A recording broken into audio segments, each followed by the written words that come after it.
Nuestro Señor Jesús dijo: todos los tiempos antiguos, muchos justos, la sangre de los asesinados, recaerá sobre los fariseos, la asumirán.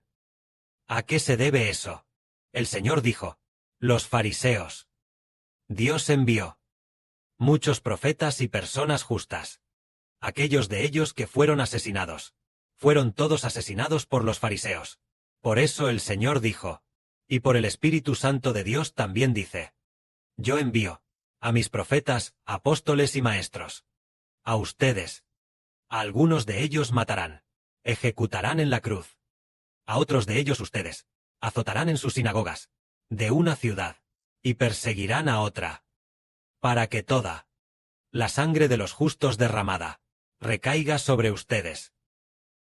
Desde Abel hasta el hijo de Baraquías, Zacarías. A ese Zacarías a quien ustedes mataron entre el templo y el altar. De cierto les digo, que todo esto vendrá sobre esta generación. El Señor dijo: la sangre de los asesinados recaerá sobre los fariseos. ¿Por qué sobre los fariseos? Siendo descendientes de Abraham, de Isaac y de Jacob, y además en el mundo, son considerados con una posición bastante alta, y personas instruidas. ¿Cómo pudieron convertirse en asesinos? Y la culpa de la sangre, ¿por qué la asumen ellos? Resulta que ellos en apariencia son pueblo de Dios, sacerdotes y fariseos. Su posición también es muy honorable entre la gente de esa época, pero debido a que aún no han sido redimidos, por eso en su interior hay maldad. Y debido a que hicieron muchas maldades. Entonces, ¿por qué no son perdonados? Porque no quieren aceptar al Señor Jesús. Por lo tanto, los pecados que cometieron no pueden ser perdonados. Por eso el Señor dijo: desde Abel, comenzando desde Abel, el primero en ser asesinado, hasta que entre el templo y el altar fuera asesinado Zacarías. Todo será asumido por los fariseos. Nosotros entendemos que, cuando Abel fue asesinado, no había fariseos en el mundo. ¿Cómo puede ser que los fariseos lo asuman? Resulta que los fariseos, la razón por la que matan es que en su interior habita el espíritu del diablo. En apariencia pertenecen a Dios, pero en realidad en su interior no quieren aceptar al Señor Jesús. Aquellos que rechazan al Señor Jesús son los fariseos. Y porque en su interior rechazaron al Señor, sus pecados no han sido limpiados, y por eso cometieron muchas cosas pecaminosas. Muchos pecados son porque no aceptan al Señor, y no aman al Señor. Por eso surgieron, se engendraron, muchos pecados, por no respetar a nuestro Señor, ni aceptar al Señor. Surgirán muchas maldades. Entonces el Señor dijo: toda la sangre de los asesinados recaerá sobre esta generación. Eso se refiere a el Señor Cristo. Los que no aceptan al Señor Jesús, será cargada por aquellos fariseos. Es decir, no aceptar al Señor, el pecado cometido no será perdonado. Y debido a no aceptar al Señor, el pecado en su interior todavía permanece. La maldad en su interior todavía los impulsa a pecar. Esos son los fariseos. Así que, en resumen, el capítulo 23, el testimonio de Mateo, capítulo 23, habla de la maldad de los fariseos, cuyo núcleo principal es no aceptar al Señor Jesús. Sus pecados serán recordados. Sus pecados no serán perdonados por no aceptar al Señor Jesús. En su interior viven continuamente a semejanza del pecado, cometiendo asesinatos y realizando todo tipo de actos malvados. En ese momento, el Señor Jesús enseñó de nuevo diciendo: Jerusalén, Jerusalén, tú que matas a los profetas y apedreas a los que te son enviados. ¿Cuántas veces quise juntar a tus hijos, como la gallina junta a sus polluelos, debajo de sus alas, y no quisiste? He aquí, vuestra casa os es dejada desierta. Porque os digo, que desde ahora no me veréis, hasta que digáis: bendito el que viene en el nombre de Jehová, el que es bendito. Aquí, el Señor Jesús, al final, dijo sobre los fariseos: Jerusalén, Jerusalén, tú que matas a los profetas, y apedreas a los que te son enviados. Es decir, en Jerusalén vivían los fariseos. Los fariseos incluían a aquellos de alta posición, los eruditos, así como a los principales sacerdotes. Y los escribas. La mayoría de ellos eran fariseos, pero a menudo hacían el mal. El Señor Jesús quería exhortarlos a volverse a Dios, pero en su núcleo no querían volverse a Dios. Es decir, no querían aceptar al Señor. Aparentemente se volvieron a Dios. Aparentemente se volvieron a Dios, pero en realidad no aceptaban al Señor Jesús en su espíritu, por lo que no podían volverse a Dios. Entonces decimos, ¿cómo es posible que en el espíritu, no aceptando al Señor, uno no se vuelva a Dios? Resulta que el Espíritu de Dios ya ha sido puesto en el Señor. No aceptar al Redentor equivale a no aceptar a Dios. Por eso el Señor dijo que su ciudad quedaría desierta. Su hogar sería abandonado. ¿Y cuándo quedaría desierto y abandonado? Por supuesto, en el año 33 después de Cristo. El Señor fue muerto.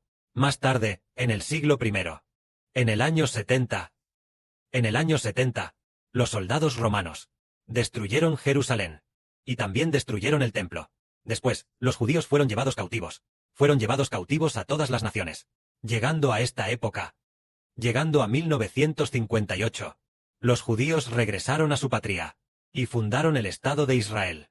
Pero Dios, el Señor Jesucristo profetizó que en el futuro, durante la gran tribulación, los israelitas, aunque ya han fundado su Estado, fundado en 1958, pero el Señor dijo que ni una sola piedra quedará sobre otra piedra. Todas serán derribadas. Para cumplir lo que dice el Apocalipsis, sobre la bestia de 10 cuernos, que sitia a Jerusalén. Es decir, que en el futuro Jerusalén será atacada por todas las naciones. ¿Por qué razón será atacada? Debido a sus pecados. Y también porque mataron al Señor Jesús. ¿Hasta cuándo? ¿Cuándo perdonará Dios los pecados de los judíos? Hasta que digan, bendito el que viene en el nombre del Señor. Es digno de ser alabado. Hasta que ellos acepten al Señor Jesucristo. Hasta el día de hoy, ellos todavía han abandonado al Señor. Solo reconocen el Antiguo Testamento. No aceptan el Nuevo Testamento. No aceptan a Jesucristo como el pacto. Por eso Dios, cuando llegue la gran tribulación, los atacará, para que en sus corazones anhelen aceptar la redención del Señor Jesús. En ese momento, sus pecados serán perdonados. En este momento, llegamos de nuevo al capítulo 24. El testimonio de Mateo. El capítulo 24 habla de la futura venida del Señor Jesucristo. En aquel tiempo, el Señor llevó a sus discípulos. Llevó a 4 discípulos, que eran Pedro, Juan, Santiago y Andrés. Los 4 discípulos subieron a un monte alto. Entonces le dijeron al Señor: Maestro, mira qué piedras tan espectaculares. Qué edificios tan magníficos. Es decir, los discípulos dijeron que los edificios de Jerusalén eran hermosos, y también dijeron que el templo era muy hermoso. Pero el Señor les dijo así, les dijo a sus discípulos: ¿no están viendo estos templos, estos edificios? De cierto les digo que en el futuro aquí no quedará piedra sobre piedra, porque cada piedra será derribada. Esto es lo que dijo el Señor. En el futuro el templo será destruido, y Jerusalén será destruida. Entonces, ¿por qué motivo será destruida? Porque sabemos que Jerusalén prefigura a una mujer, y el templo prefigura el pacto que Dios hizo con esta mujer. Jerusalén prefigura a Agar, lo que equivale a un pacto. Pero este pacto es el que Dios hizo con el antiguo pacto carnal, con el Israel carnal. Entonces, este pacto sería abolido en el futuro. Si Jerusalén no fuera destruida, el templo de Dios todavía estuviera en Jerusalén, entonces los corazones de las personas se volverían hacia la Jerusalén del Medio Oriente, y no hacia la Jerusalén celestial.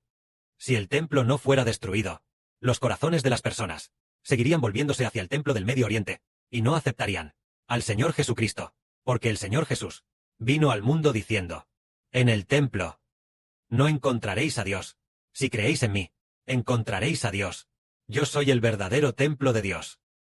Entonces, si no se aboliera este pacto del templo, si no se aboliera el de Zorobabel en el Medio Oriente, o el construido por Salomón, este pacto del templo, entonces, la gente no encontraría al Señor Jesús, no encontraría el camino de la salvación. Pero una vez que el templo fue destruido, la gente ya no fue al templo a adorar a Dios, sino que tomó el nombre del Señor Jesucristo como el templo, pudiendo, por el nombre de Jesús, encontrar a Dios.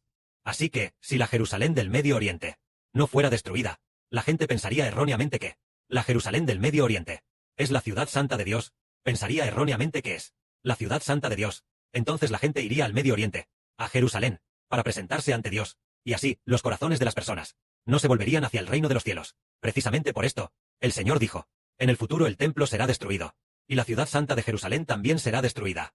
Entonces vemos que, cuando el Señor Cristo fue crucificado y expiró, el velo del templo se rasgó en dos, lo cual simbolizaba que Dios abolió el arca del pacto, el pacto en el que se encontraba.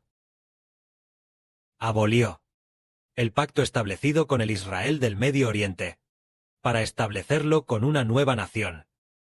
Una nueva nación. Una nación nacida del Espíritu Santo. El pacto establecido. Esta nación se llama el Israel espiritual, el pacto establecido. Entonces, dado que el templo fue abolido, a partir de ese momento, el Señor Jesucristo se convirtió en el templo de Dios. Cuando oramos, cuando servimos a Dios, debemos hacerlo en el nombre del Señor Jesús, lo cual equivale a venir al templo de Dios.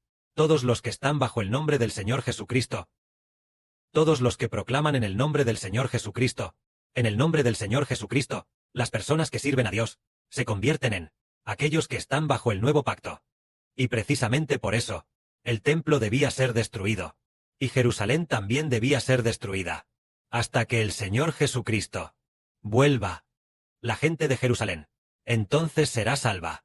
Y hoy vemos que, dentro del mundo cristiano, todos están esperando que Israel construya el templo. Esperan que se construya el templo. Piensan erróneamente que construir el templo, entonces el Señor Jesucristo vendrá a lo que llaman el tercer templo. Pero tal práctica es abandonar al Señor Jesús. El Señor Jesús es el único que puede hacer que encontremos a Dios. Pensemos en esto. Podemos recibir el Espíritu de Dios por el templo del Antiguo Testamento o por el del Nuevo Testamento, teniendo al Señor Jesucristo como templo, teniendo el nombre del Señor Jesús como templo, y así encontrar a Dios. Resulta que es por el nombre del Señor Jesucristo como templo que encontramos a Dios. De esta manera, por el nombre del Señor Jesucristo, podemos servir a Dios. Que la gloria sea para el Padre y el Señor.